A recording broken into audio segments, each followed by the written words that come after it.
Assalamualaikum, salam selamat dan sejahtera, saling mendoakan di antara kita. Jawabnya.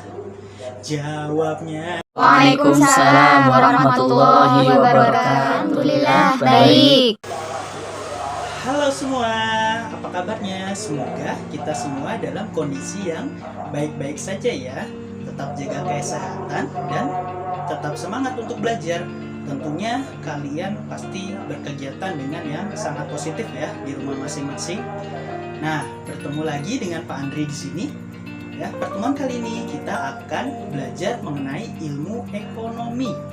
Nah, dengan kita belajar ilmu ekonomi, kita akan bisa mengantisipasi dan melaksanakan sesuatu kegiatan dalam pemenuhan kebutuhan ataupun kita berkeinginan sesuai dengan skala prioritas dan tentu saja sesuai dengan seperti pepatah mengatakan hemat maka kaya. Nah, bagaimana sih dan apa yang kita akan bahas kali ini?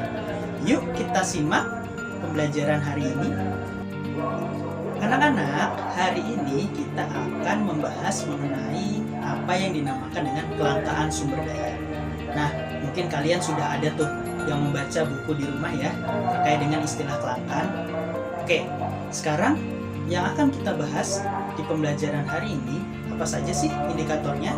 Yang pertama adalah bagaimana pengertian atau konsep daripada kelangkaan sendiri atau istilah daripada kelangkaan.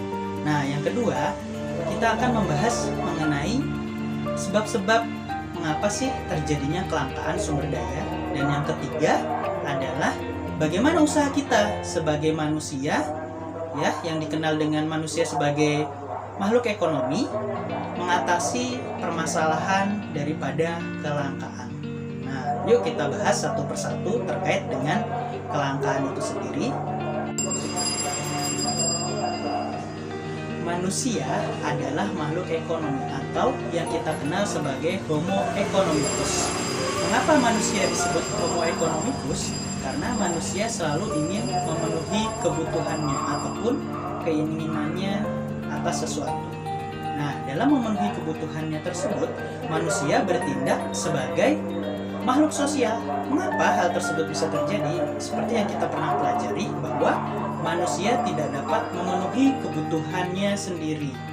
Nah, sebelum kita lanjut ke materi selanjutnya, kalian perhatikanlah gambar dan video berikut ini ya.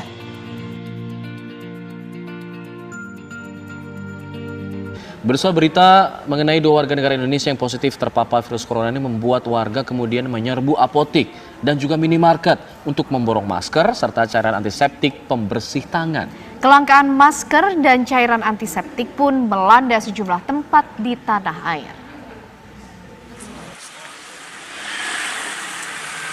Di Sampit, Kalimantan Tengah, permintaan masker dan cairan antiseptik langsung melonjak.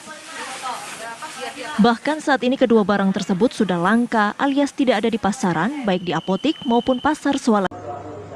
Bagaimana sih bisa terjadi peristiwa kelangkaan seperti berita tadi? Sebenarnya, kelangkaan bisa terjadi karena kebutuhan atau keinginan manusia ataupun individu yang jumlahnya sangat banyak. Jadi bisa kita samakan ya, kebutuhan atau keinginan manusia jumlahnya tidak terbatas. Nah, anak-anak, jadi secara ilmu ekonomi bisa kita artikan ya bahwa kebutuhan manusia itu jumlahnya lebih banyak dibandingkan dengan alat pemenuhan kebutuhannya yang jumlahnya terbatas. Maka timbullah kelangkaan akan sumber daya barang ataupun jasa tadi.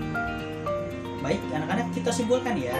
Kelangkaan terjadi karena jumlah kebutuhan manusia yang lebih tinggi dibandingkan dengan alat pemenuhan kebutuhannya yang sedikit atau bahkan tidak tersedia dalam memenuhi permintaan masyarakat.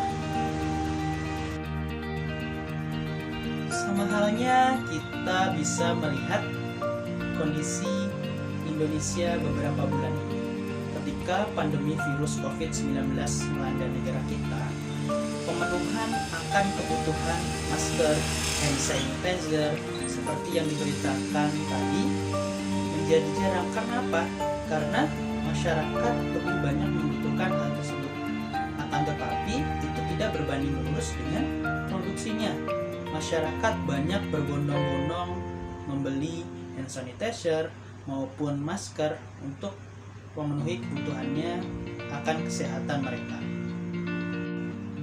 Jika kita berpikir, mengapa sih terjadinya kelangkaan dalam kehidupan sehari-hari? Tentunya banyak sekali faktor yang bisa menyebabkan hal tersebut.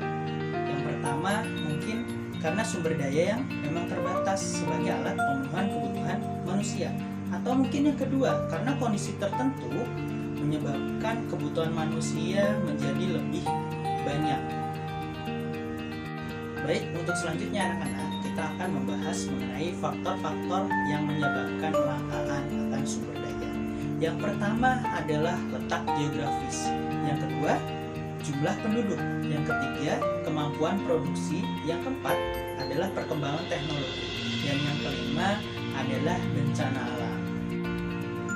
Nah, tadi kita sudah bahas mengenai faktor-faktor apa saja sih yang menyebabkan kelangkaan sumber daya di kehidupan kita sehari-hari. Baik, selanjutnya kita akan mencari solusi atau cara dan usaha untuk mengatasi kelangkaan tersebut. Contohnya yang pertama adalah menggunakan sumber daya dengan bijak. Yang kedua, menyusun yang namanya skala prioritas kebutuhan. Yang ketiga, menemukan sumber daya alternatif. Dan yang keempat adalah mengelola keuangan secara efisien. Nah, itu tadi adalah beberapa cara untuk yang namanya mengatasi kelangkaan ini. Baik anak-anak, itu tadi adalah penjelasan mengenai konsep kelangkaan, faktor-faktor yang menyebabkan kelangkaan, dan juga usaha untuk mengatasi kelangkaan sumber daya di kehidupan kita sehari-hari. Nah, mudah-mudahan kita bisa mengerti bersama, belajar bersama, kemudian dipraktekkan dalam kehidupan sehari-hari, sehingga kita dalam mengelola kebutuhan ataupun keinginan kita bisa secara efektif dan efisien. Tentunya itu tadi, kita jangan sampai berperilaku atau bersifat boros ya. Tetap semangat dan tetap berkegiatan positif. Wassalamualaikum warahmatullahi wabarakatuh.